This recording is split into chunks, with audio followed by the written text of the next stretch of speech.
I'm Joe Willis, and we're here at Jimmy Fodrie's home in Morehead City. And we're going to be interviewing Jimmy and having some fun talking about his days of playing and coaching and participating in semi-pro teams. Today is actually August the 25th, and we're documenting this for Joe Boy Willis's sports documentation for the Corson Waterfowl Museum. Jimmy, if we can get started, if you'll take me back kind of when you grew up in Beaufort. When was it? I grew up, I was born in 1931, and I spent all my life in Beaufort up until going off to school. And then later, after I finished coaching in Beaufort, I became a principal over in Pamlico County. Had a couple other coaching stints, one in Selma. Take me back before we get into coaching. Take me back when you grew up in Beaufort. How was the sports organized there, or did you did you kind of go out and play with other boys and teams, or how was it? Basically, the kids themselves had to put a team together. Like if we wanted to go down and play Betty or Smyrna or even Harper's Island, when we had to get rides from parents to take us down there. But we basically coached ourselves. The first team that I feel like that I helped organize was the Beaufort team, 10, 11, 12-year-olds. But then during the summer, we usually have somebody come down and take care of the recreation. I remember Raz Autry, who eventually became a principal of a school in western North Carolina. He came down one year, and we had won all of our games prior to him coming down, and then when he took over, we started losing. So that was an experience that we were not used to. What did he do? Handicap you somehow? He kind of changed us around. You know, we were playing positions that we wanted to play. We felt like we knew each other better than what he did, and he kind of changed us around, which was okay. You know, it was an experience for us, and that was my first experience playing with baseball. Basketball, I never played any basketball until I was a freshman in high school. Well, let me go back on that. I did play in the 8th grade. Coach McQuaid came down to teach us at the middle of the year when I was in the 8th grade, and he got us a couple of games with Morehead. We played 2 games of basketball, both games over in the old Morehead gym, because Beaufort gym at that time was being used as a classroom. We divided up into 3 different classrooms, so they didn't have any place to practice, even the high school teams, much less than the 8th grade teams. You didn't get in the gym during that time until basketball season started. And the first day of practice is basically when you went in the gym. Prior to that, if you happen to have a football team, which Beaufort didn't have until 1949, because of the war, and we happened to be down on Front Street in Beaufort, and a group of us thought about we wanted to have a football team. So at that time, Wiley Taylor was in charge of a young group, the DeMolays, and we went up to his office and talked to him, and he got a lot of equipment from Wake Forest College, their old gold and black uniforms, and the shoes were all sides, and the pads didn't really fit, but we put them together, and we had our football team. We played 2 games. We beat Richlands 19-0, and then lost to Swansburg 14-12. But the next year they had a full schedule, and McQuaid was the coach of the football team. In fact, he was the only coach other than the girls' basketball coach that Beaufort had at that time. He coached one sport, you coached all sports, and he coached the baseball team, and we had some pretty good baseball players. We had Jimmy Piner, who played at East Carolina. We had Charles Stewart, who was a very good pitcher, played in the Tidewater League. We had Otis Jefferson, who played in the Tidewater League. So we had some pretty good athletes during that time. We were successful in our basketball program even back then. My last year in high school, we not only won the county championship, which Morehead City was actually favored to win. They had beat us earlier in the season, but Parker's Island beat them. And probably the most noise that I've ever heard in the Beaufort gym was that night that Harkers Island beat. What year was that? That was 1950. And that was, Harkers Island had Henry Brooks, and was a very good player. And they upset Morehead. And at that particular time, Morehead and Beaufort certainly were the biggest rivalry in the county, so to speak. In fact, from the year 1946 and up till 1950, Beaufort Morehead didn't play because of something that happened in the Beaufort gym, and they didn't play until the 1950. Leslie Field, Mickey Woodard, Strug Speed were some of the players on the Morehead team. Some of our players were my cousin Pat Fodrie, Bill Salmons, Guy Spear, Otis Jefferson, some of the players on that 1950 team. Where did Otis Jefferson, what position did he play? On basketball or baseball? Or baseball. Baseball, he played third base. Third base. Yeah. And you said Charles Stewart was a pitcher. Pitcher. And Jimmy Piner was a pitcher. Mm-hmm. Jimmy went on to East Carolina and pitched at East Carolina. And he was there at the same time that John Hamilton from Atlantic was there. In fact, they were battery mates, I guess you would say. Yeah, he told me that John caught him there. Yeah. So, but it's about that time that 1951, I think, when the Tidewater League broke up. Mm-hmm. And of course we had another team. It was also about that time that Frank Langdale helped get lights for the Beaufort field. And we had a lot of military Marines that played during that time. Frank and myself kind of took the team over as co-managers. And then let me jump back to Sure. let me jump ahead actually to 1958. In 1958 is when I came back to Beaufort and started coaching. And at that time, Beaufort team was not doing real well. And so they asked me would I take it, and I did. And I went out and I got some of these old players from the old school, like I got Elvin Davis to come play. I got John Hamilton. I got Tommy Salter from Atlantic to come play. And of course, we ended up not losing the ball game after they hadn't won anything until that. So that was a very successful year for us. Was that the saltwater league type thing, or Carter County League? Yeah, I don't think it was saltwater. I think Carter County League. Carter County League. But That was in 58. 58, yeah. Mm-hmm. Yeah, because I think the Carter County League, the formalized group, kind of finished off, and then they kind of went off into kind of this other, or this same league, but it was, I think they kind of broke up from their normal About teams. when the Blues started playing. Yeah, well, Blues didn't start playing until the 70s. 70s, okay. But the Yeah, East I Coast League team, Yeah. the East Coast League, it could have been the East Coast League, Yeah. that was in the 60s. I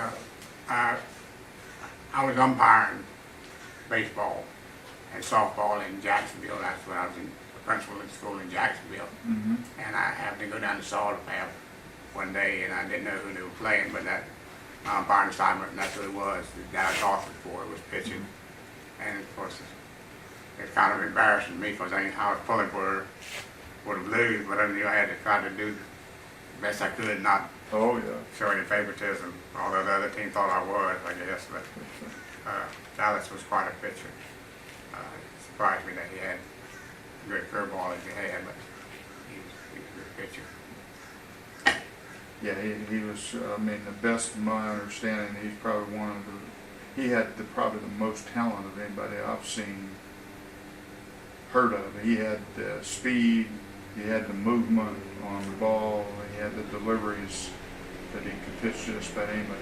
Well, when somebody asked me who was one of the best basketball players I always say his daddy. We played in the Human League together. And the 3 years that I played, I was lucky enough to be chosen as the most valuable player, but Dallas was the most valuable player in my eyes. He held the team together. I was just a shooter, and,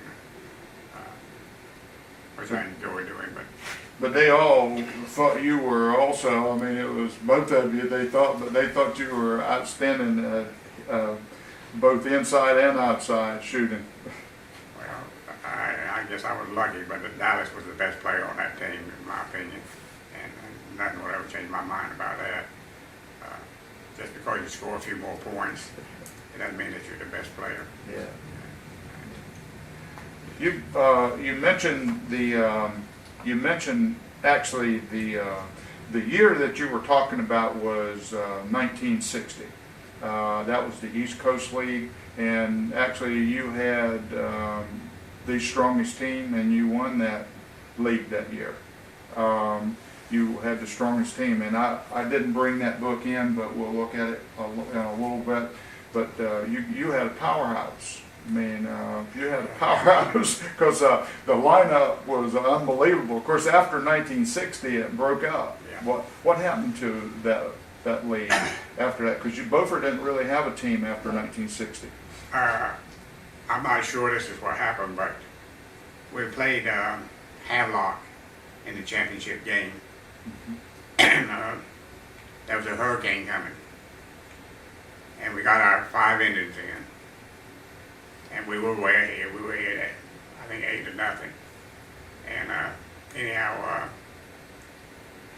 when it started raining, the game was called off, and of course Havelock protested it, and I think they were so upset about it that they dropped out the league. And when they dropped out the league, I think that I hurt that league.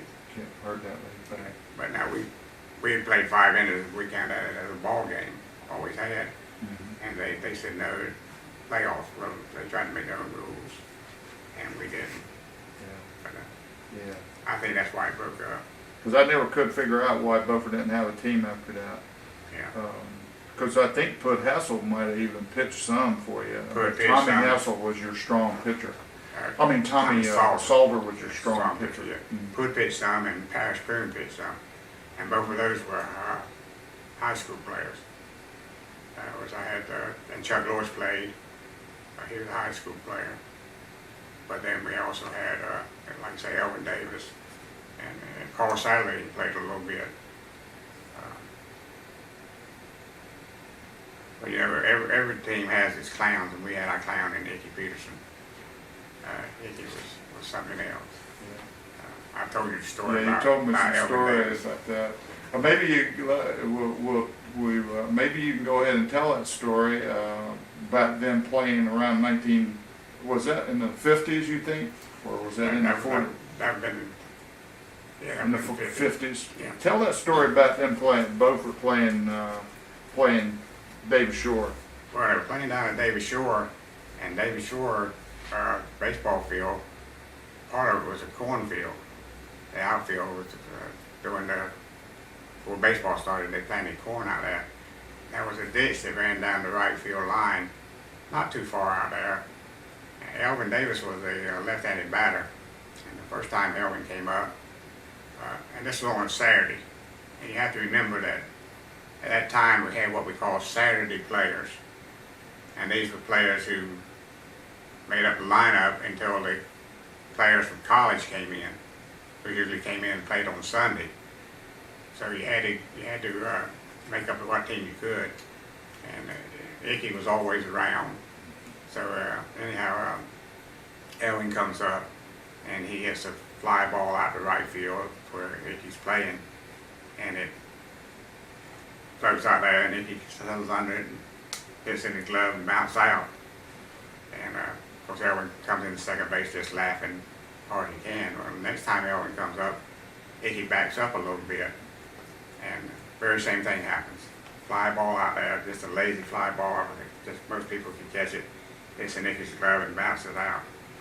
And Elvin comes into second base again laughing. He says, well, I know where to hit the ball, don't I? Third time that Elvin's come up, he hits this one, and he hits this one good. and Icky backs up, and where the ditch is, Icky disappears in that ditch. You can't see him.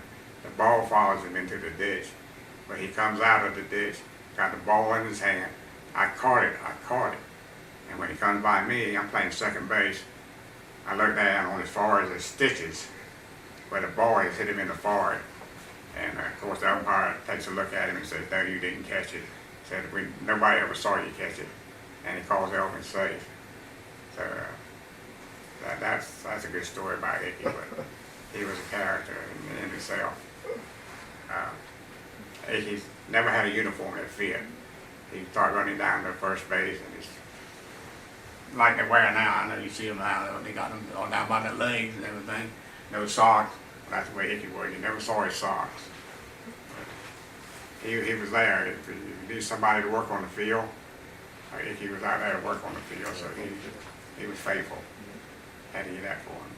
You know, I saw where in the documentation that you played some with the Tidewater League, maybe with Beaufort, with the Beaufort team. I played with the Beaufort team, yeah. Beaufort team. Yeah. Can you tell me about that? Well, Charles Hassel was the manager of the Beaufort team, and he took me out there during after the baseball season, actually during high school baseball season, and he must have hit 500 baseballs to me at shortstop. Well, I had never played shortstop before. First year I played second base. The second year I played high school ball. I caught, and the last 2 years I played in the outfield. But anyhow, he took me out there and he hit a lot of balls to me. And that Saturday we were playing Moorhead. And anyhow, he put me out there at shortstop. And the first ball that was hit to me went through my legs. I can remember George Brooks saying, "Get that high school kid off the field. He had no business out there." And the funny part about that was that my daddy was sitting right beside him. And of course my daddy didn't say anything. He told me about it later on. But everybody said, "Well, Sonny Russell will be here tomorrow." Sonny Russell was a terrific basketball player from Newman High School, plus a tremendous baseball player. Played at East Carolina also. Made All-American in basketball there at East Carolina. But anyhow, on Sunday, we were playing at Moorhead, and he put Sonny on first base and kept me at shortstop. And the first time up, I got a hit, and I was just as proud as I could be that I got that hit. So I go down to first base, and Jimmy Webb is pitching, and Jimmy Webb left-hander, and I get off of first base, and Jimmy Webb picks me off of first base, just as anything in the world. And of course, at that time, Ray Hassel was getting kind of up in age, and I came in. He said, "Well, I can't expect any more out of a high school kid." You know, kind of sarcastic like. Later on that year, Ray was on third base, and I came up and got a hit that won the ball game. And at that time, they would take up a collection, you know, and they took up a collection, and Ray kept the money. He scored the winning run, but I got the base hit. And he said, "You're just a high school kid. You're not supposed to get any money." So, but at that time, you have almost as many black people at a ball game as you would white people. They had a special section over there where they go first base line, and they kind of nicknamed me the Rabbit because I was fairly fast, you know. And I get on first base, and they say, "All right, Rabbit, you steal, I'll give you a dime," or "Rabbit, I'll give you a nickel." And you come back in, if you did steal, they come back in, they give you a nickel or they give you a dime.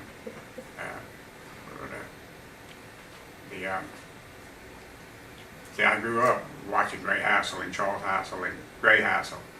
In fact, when in our, I won't call it Little League, but when we were 10, 11, 12 years old, the way we got our baseballs is we go to these baseball games, and they hit a foul ball over in the woods, and we go over there and steal them. That's what we did. Actually, we steal them, you know. And I noticed one Saturday, Charles Hassel came to me and said, "We need some baseballs." I said, "I know you've got some home. Go get some." Well, I said, "Okay."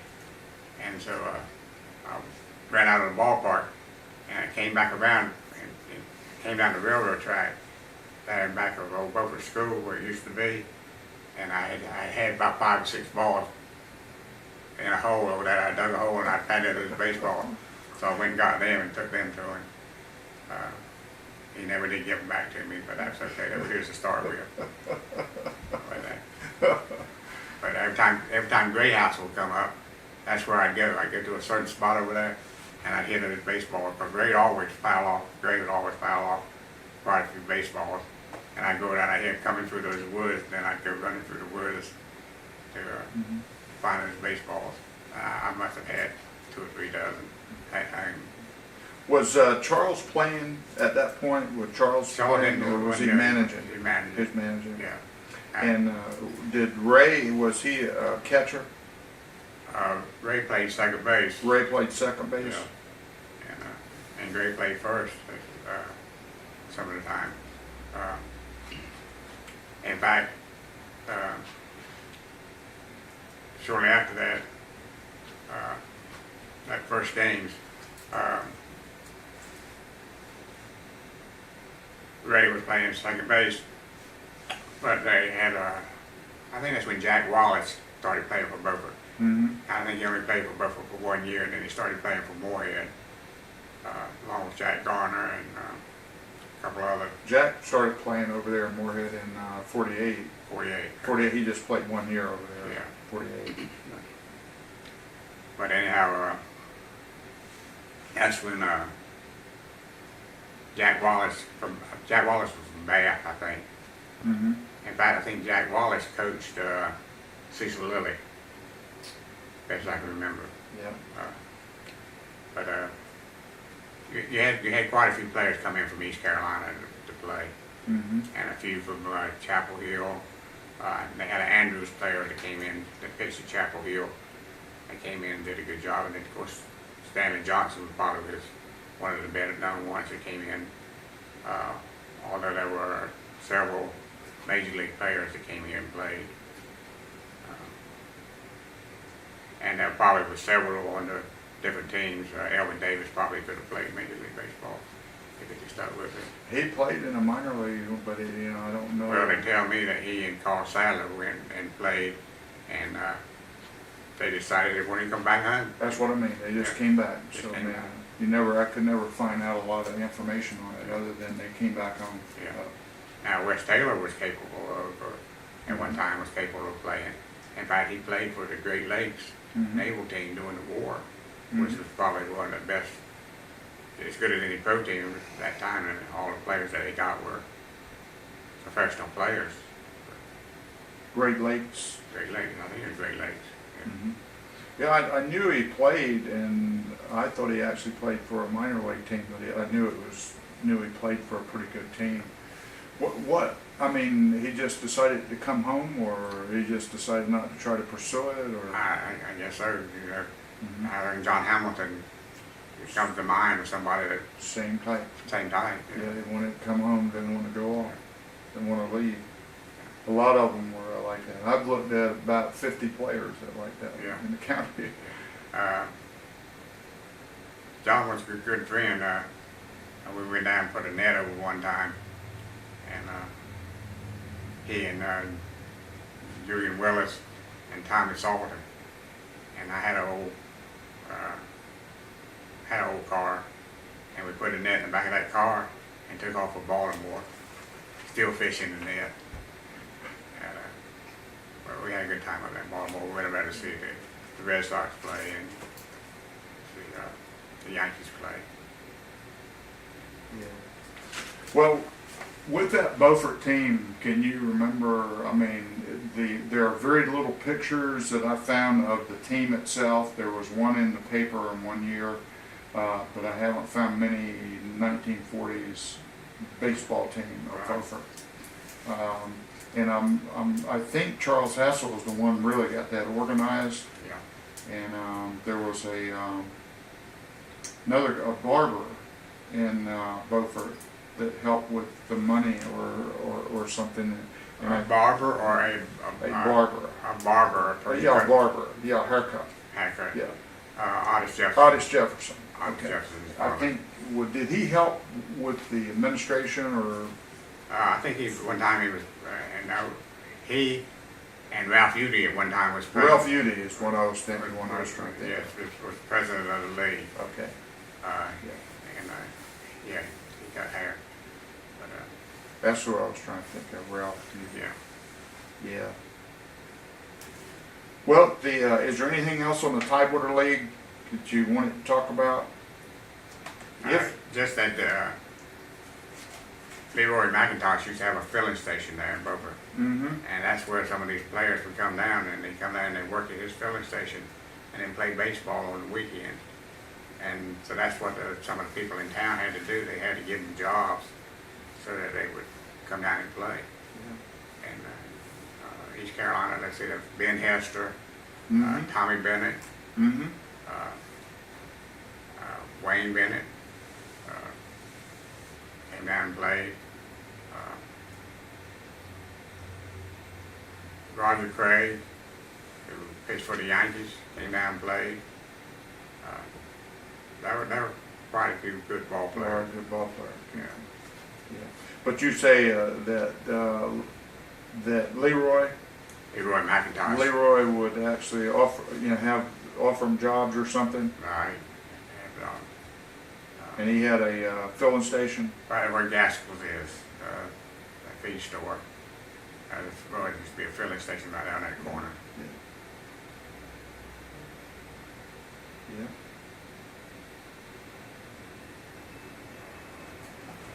Now, Stanley Johnson, my understanding was he was about 17 years old when he was playing with Beaufort, and they actually flew him in. So again, Wes Taylor was pitching, and Wes was getting up in age. Wes was drinking a lot, Mm-hmm. and we could see the plane when it came in because it's right over there across from Beaufort Field. And we saw the plane when it came in, and then of course the taxi cab took off to go get him, brought him in, and as soon as he got there, he warmed up and put him right in the game. Now, my understanding is Beaufort was actually ahead. They were. of Moorhead 3-0. 3-0 Yeah, when Wes was pitching, and they put him in, yeah, and James Webb ended up winning that game. yeah, I think so.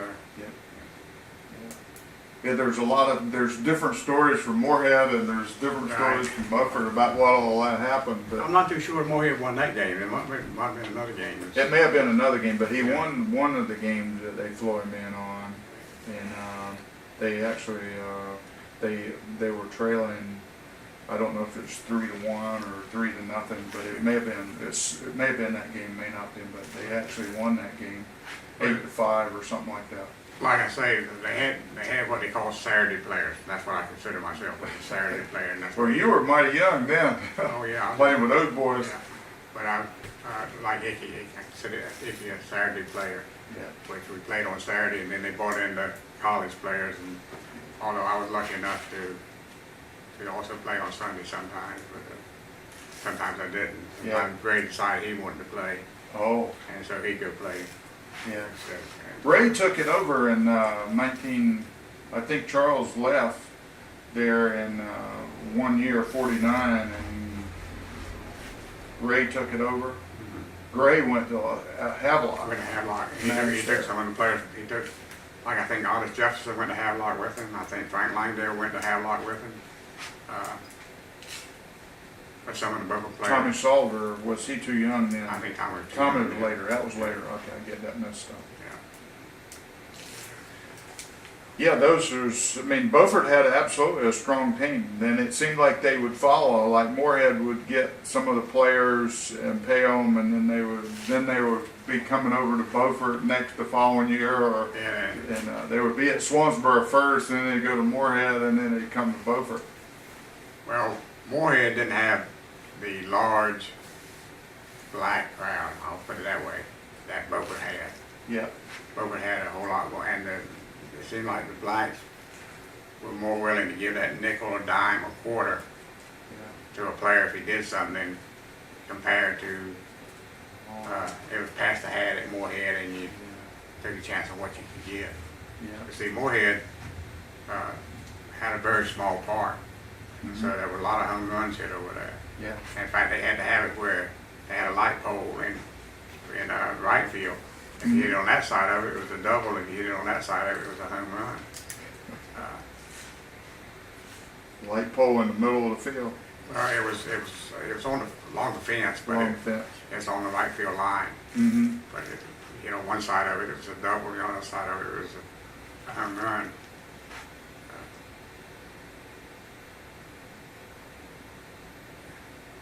Mm-hmm.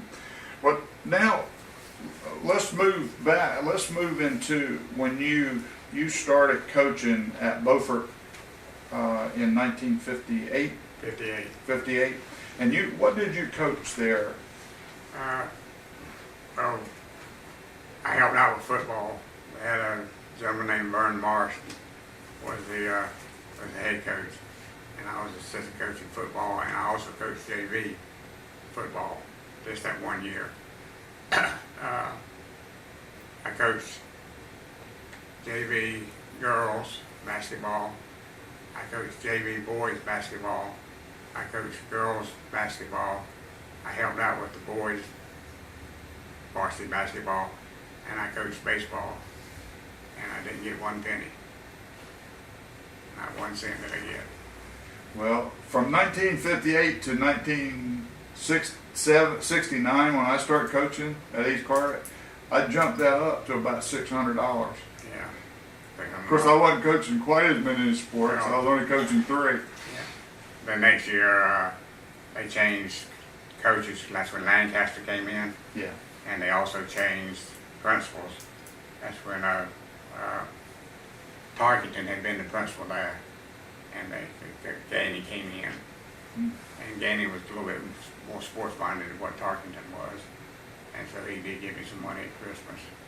In fact, he called me in the office and gave me a check, and I didn't even pay attention to it. I stuck it in my shirt pocket. I didn't even look at it. And of course, my mother was the assistant principal at the school, and so when I got home that night, she said, "Well, you got to write good check today." And I said, "Well, I'll be able to buy me a suit of clothes." She said, "Well, you ought to be able to buy you more than that." And I looked at it for the first time. It was $600, and I thought it was for $60. I hadn't taken a good look at it. So Gainey appreciated what I had done, I guess. Yeah. In fact, he was a good man to work for. Yeah. So you were coaching JV basketball. You were coaching the girls varsity, All right. and you were assisting with the football varsity, Yeah. and then coached the JV football. Maybe football JV football, and you coached baseball. baseball. Yeah. And I only coached baseball, but I would have to take 2 cars. I had to take my mother's car, and sometimes my wife's car, and sometimes my car to get them to the games. Yeah, because they didn't have transportation then, even school buses, did they? Didn't use school buses. But Charles Hassel again comes into the picture. Charles went up to Cherry Point and asked him we didn't even have uniforms for the baseball team. And he went up to Cherry Point and asked them if they had any old uniforms up there. And they gave us, close to 60 uniforms. And we used them during the summer for the Pony League. We outfitted 3 teams in Beaufort for the Pony League. Was that in 58? 58, 59. 57, 58, 59? 58, 59. Mm-hmm. But we also that year moved not because we wanted to, but the football coach went out there and he cut a path down the football field right where second base was, so the football field was drained, but it meant you could play baseball on the baseball field. So we moved the baseball field up to where Beaufort Gym is, and it stayed there for 2 years until he left, and then we moved it back, filled it in, moved it back where it was. Who prevented you from playing on it? Football coach. Football coach. What was his name? Vernon Marsh. Vernon Marsh.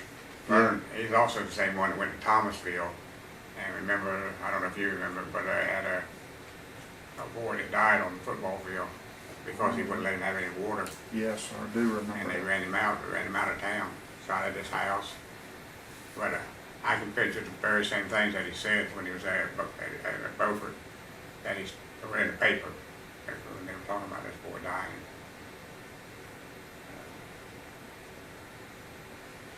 Now you coached actually these sports right on into 60. Well, you had two 60, championship 63. teams in 60 and 61, Right. right? I believe it was 60. No, let's see, what year was it? 61, 62? You had two baseball championship teams around 60, 61. Well, we didn't lose a game. We went 15-0 that 1 year. 1 year. Yeah. Mhm. They really didn't have, but they didn't have baseball playoffs like they do now. No, they actually prevented them having Right. playoffs for Right. some reason. I don't know why they stopped that. Yeah. Do you remember why they stopped playoffs baseball? They didn't have them. Yeah. They said it went too far into the summer. Some. Yeah. But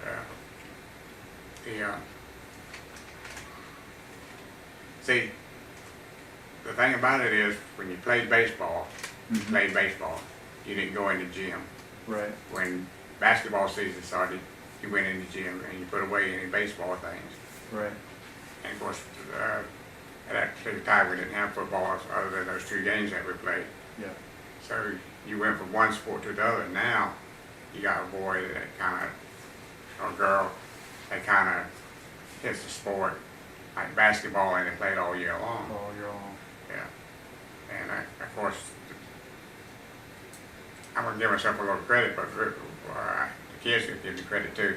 That's one of the things I did, that I made the gym available to them. I wish they hadn't had that available to them as much before. Well, they tell a lot of stories about, you know, how you would open the gym up early in the mornings and leave it there all day, all night, till late day. at night. Well, I enjoy playing myself, Yeah. and I think they helped me a little bit. And I think one of the things is that, see, I came from an area where you shot a 2-hand set shot, Mhm. to where it developed into that 1-hand jump shot. Mhm. And so by going out and playing with them, I kind of developed along with it, I think. Mhm. I give myself credit for that anyhow. Mhm. But again, I was lucky enough to play with some good basketball players on some good teams. And not only here in Carter County, but also when I was in school. Mhm. See, by going to Carolina, I also went to East Carolina. After I left Carolina, I went to East Carolina. Mhm. And then when I went into service, in order to get out early, I got out 65 days early out of service because I found a school that started the quickest, and it happened to be Atlantic Christian College. Yeah. Well, I went out for basketball at Atlantic Christian College, and the day that they were having pictures, you had to fill in this information, and I had put down that I had been to East Carolina, which I had been for a year. And Coach McComas, who played at State College, he said, well, I don't believe you're eligible. He said, because we're in the same conference. So we went down, he called the head of the basketball pro for the other colleges, and so I wasn't. So that's why I didn't ever play him. Oh. I was running with the first string prior to that, and so I started playing with Thurston Motor Lines, which kind of was a semi-pro team. I played with them, Mhm. and we won the championship, and played against a lot of good teams during that time. Probably the best team I ever played on was a team that had Doug Moe on it, and Lenny Rosenbluth, and Stanley, Donahue. Had a lot of Carolina players on it. Yeah, they were all good. They were pretty strong players. All. Yogi Petit was on that team. But that was probably the best team I ever played on. Well, come back to the Fry Roofing Company. You played here after in the 57, 58, 59, 60 era Right. with Fry Roofing. Yeah. Tell me about that team. Well, it seems like every year we picked up a good player. Like Who coached that team? Wilson Davis. Wilson Davis? Yeah, Wilson was the manager. Wilson himself, he played on the baseball team with me, and we actually took the old floor out of the Beaufort gym and helped do a porch on the Coca-Cola house over on Cape Lookout. at Lookout. I've sat in that many times on that porch. Yeah, but that floor came out of the Beaufort gym. It was still as good the last day before the Park Service took it over. Wilson and I were there, Oh yeah. and we were sitting on a swing in that porch. Still as good as ever. Yeah, it was good wood. No doubt about it. But anyhow, Wilson asked me what I wanted to play, and I think the first game we played was down in Smyrna in an exhibition game. And I don't think first 5 or 6 minutes, I don't think I shot the ball. And then Wilson said, well, you know, you got to shoot once in a while. So then I started filling it up. I said, well, if you're going to let me shoot, I'm going to shoot. Go ahead and move it Yeah. up. But anyhow, I enjoyed playing with him. But again, Dallas was the best ball player. Dallas Arthur. Dallas Arthur. They'd say it was as strong as about any player underneath the ball. You told me a story about Dallas. If a guy didn't take his hands off the ball when he was getting ready to throw it, what'd you say? He put it right in the basket. He put both of them in the basket. All in him, all in. But of course, we had Pierce Willis on the team too. You know the story about Pierce. Pierce actually got kicked out of the league when he hit the referee. Yeah. Well, we had Roy Cockerham from Atlantic to play. Mm-hmm. He was a set pretty good ball player. He played with you Yeah, on your team? he played 1 year. And then we had oh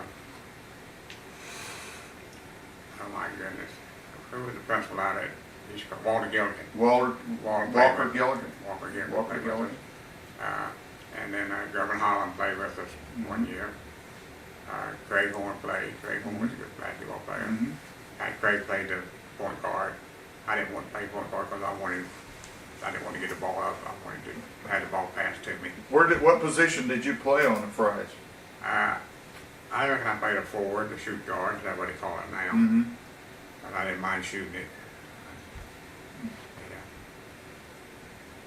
Yeah, some of the players say you could shoot it in or outside. Well, It matter where it was at. I think the most points I had in the game there was 55. 55. In one game, I had 55. And in fact, boy from Panaco County, named Pat McCarter, had 49. And he came after the game, he said, you know, he said, we play, and you get 35 points, and I get 29. You get 40 points, and I get 30-something. And tonight, I get the most I've ever got, and you still beat me by getting 55.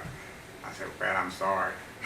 But I found out later on that Wilson had said he wanted to see if I could get over 50. I had probably 6 or 7 games where I had 49 points. And he said, once if I get over 50. Wilson was a good friend. He loved sports then. Oh, he did.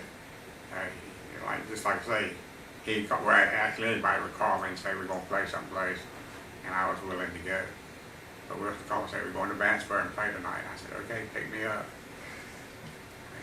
You told me a story about somebody calling you one night. You were in Kinston, and you had a game in Jasper. Well, I was at East Carolina. Oh, at East Carolina. Yeah, I was going to school in East Carolina, and Frank Langdale called me.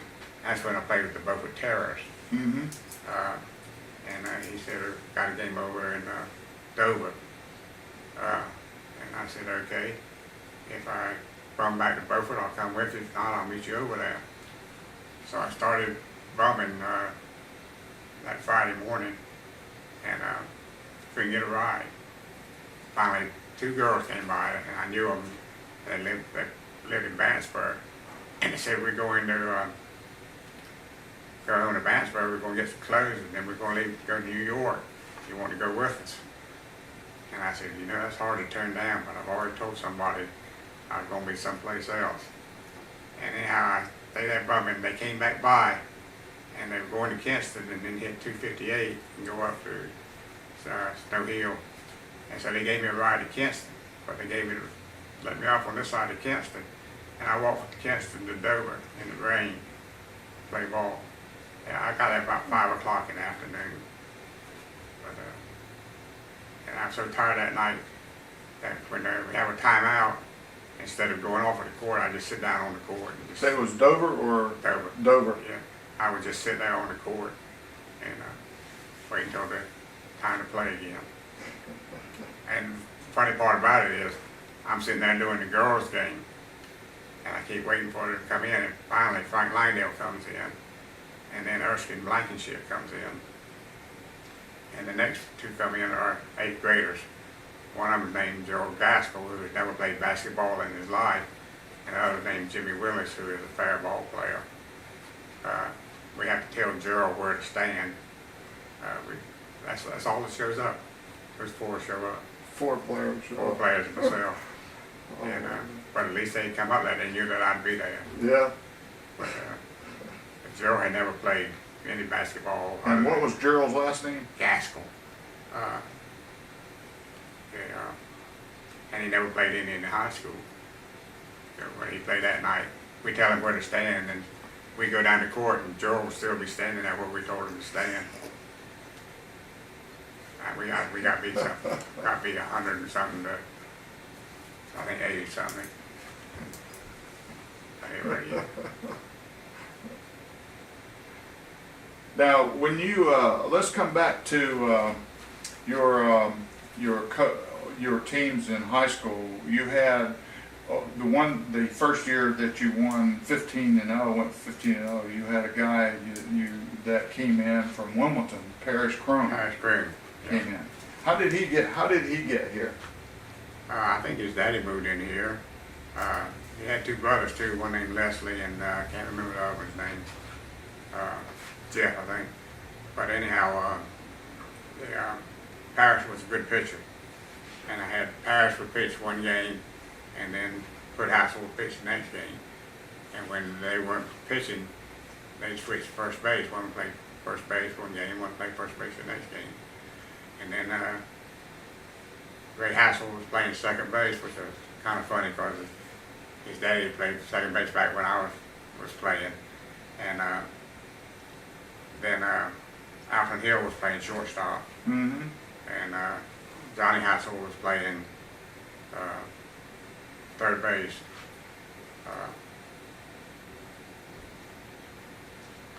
Chuck Lewis was catching. Outfielders were Jackie Garner, which was Jack Garner's father and a son. And then there was, I can't remember who else was playing the outfield.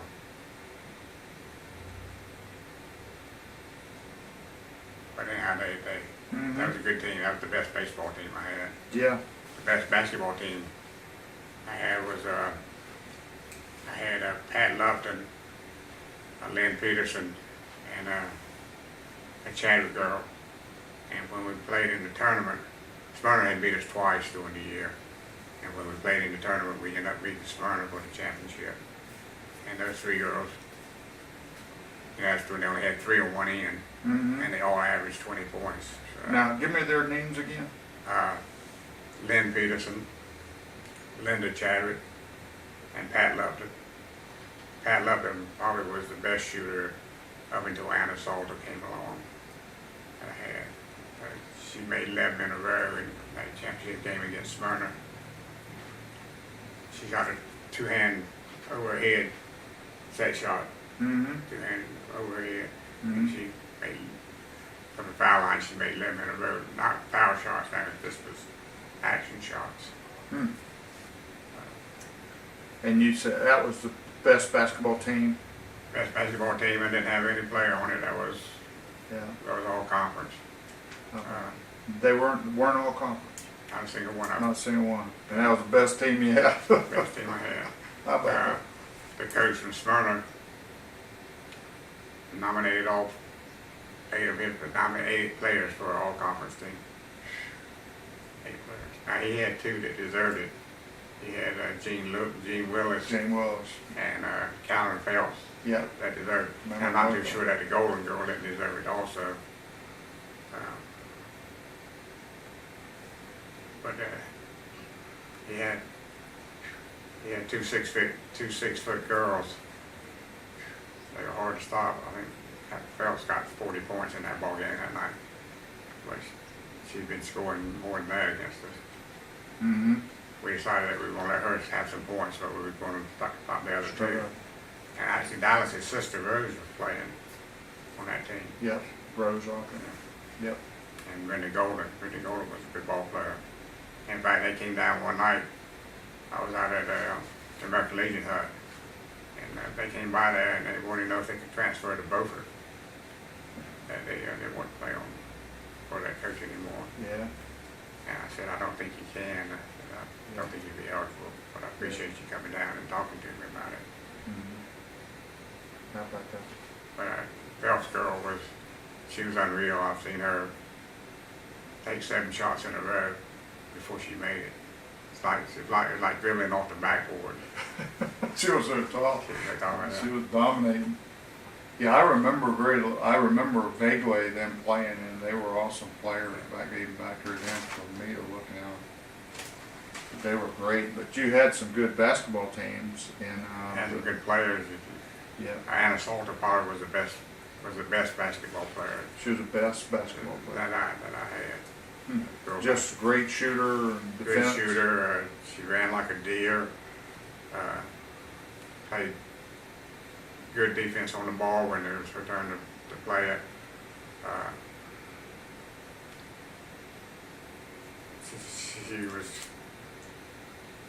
She was devoted to the game like a lot of the boys were. She wanted to be in the gym other than that practice time. Yeah. Yeah, I think she probably was the best ball player. Although my wife was all-state, but she played it on the time when there were only 3 on the end. Who was your wife? Freddie Garner. Fred. Yeah. Mm-hmm. And she was, as far as I know, she's the only one from Beaufort that's ever been all-state. She played in the East-West game when it was in Forest City. But she passed away in 2001. Now you went on coaching from there, I think, in '63. 63, I actually went to Weldon and didn't do any coaching Mm-hmm. for a year and a half.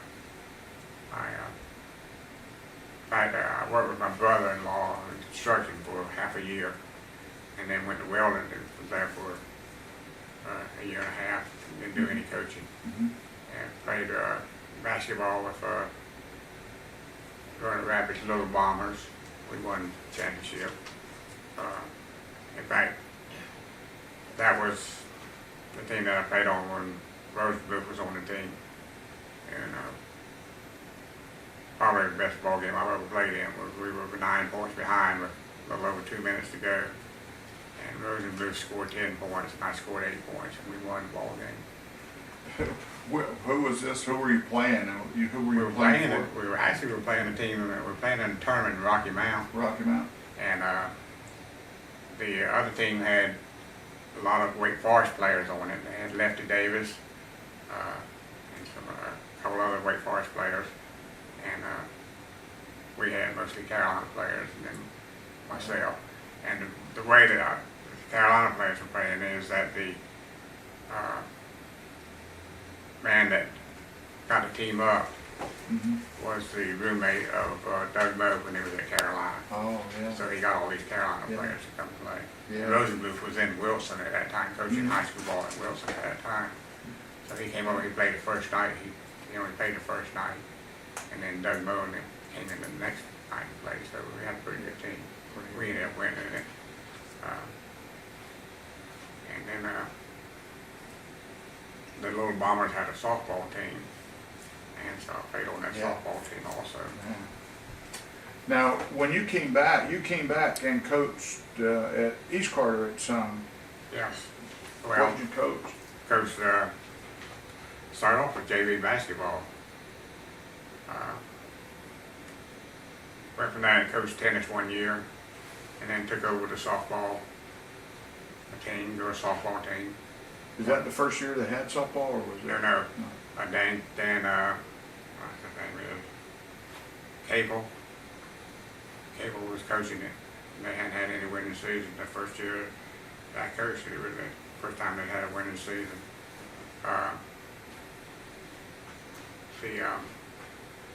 We won 3 or 4 championships in softball. Finished up third in the state one year in softball. Best year, last year I coached. You got to run out. 6 minutes. We ended up third in the state.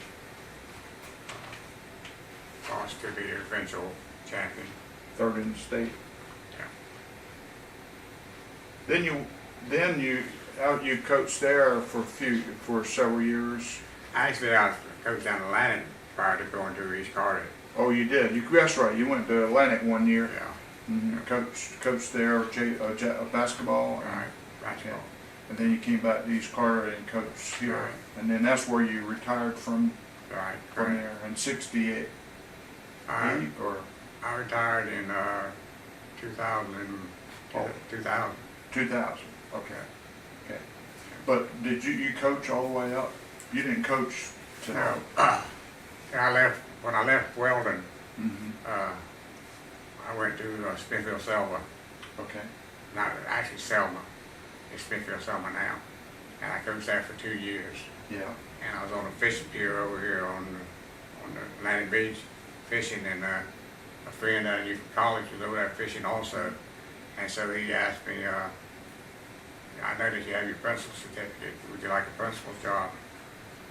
I said, well, I'd like to think about it. He said, well, I'm going to have the superintendent of Panama County call you.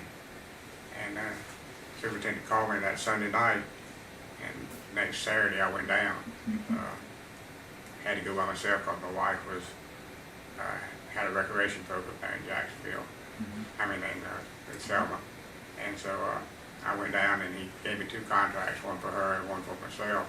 Mm-hmm. And when I got back, a telephone call to call him. And I called him, and he said, I can give you a little bit more. He said, I'm going to put another teacher in there, and I'm going to give you a librarian. And I'd already made up my mind that I was going to go. Good. So I went down there and stayed in Arapahoe for 2 years. And could have had a job there at a high school, but I had already accepted a job over in Onslow County at a larger school. And so I went over there and stayed over there for 9 years, retired in 1980, and didn't go back into teaching until 1988. That's when I went down to Atlantic. I was having to be out at a ball game, and Elmo Gaskell said, I need me a math teacher, a math teacher. And I said, well, I'll take it, halfway joking. That's right. And then I ended up going down there. Yeah. Now you have how many children do you have now? 3. 3 children, boy and Had 2 boys and a 2 girl. boys and a girl. And the girl teaches here in Carter County. And one boy is in Eastern Maryland, where he's the outdoor director of the YMCA. And the other boy has his doctorate degree. He's a fish doctor, I call him. And he's down in Dauphin Islands, which I hope he'll be back up here soon. But, Well, we want to thank you very much for giving us the opportunity to talk with you and just reminisce just a little bit. So that's what it's done. we want to thank you. I'm just rambling on about what I've done. Okay. Yeah.